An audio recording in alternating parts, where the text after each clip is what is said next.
Na kuna tetesi pia, watu wengi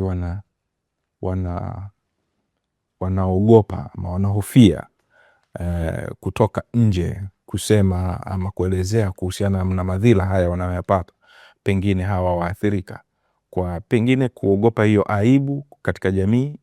Lakini swala jingine ni kuhusiana na pengine yule atakayemtaja anaweza kumshughulikia baadaye. Hebu waondoe hofu.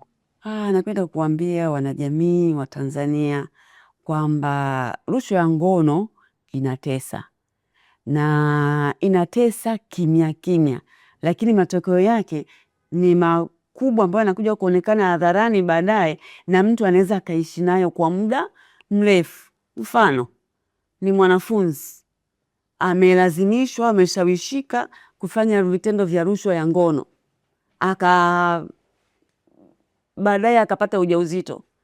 Na akapata ujauzito pengine ikakatiza masomo yake, kwa anapoteza ile haki yake ya kupata elimu. Lakini akipata ujauzito akazaa mtoto, mtoto ataishi siku zote, kwa atakuwa ni kama ni mtoto ambaye ametokana na nini, na rushwa ya ngono. Hebu fikiria huyo mtu kisaikolojia inamwathiri kiasi gani, na mtoto pia, Kwa hiyo lakini mwisho wa siku watoto wenyewe hao ambao wanazaliwa kutokana na rushwa za ngono, watoto ambao wanaishia kuwa watoto wa mitaani. Kwa hiyo tatizo moja linaanzisha lingine na lingine na lingine.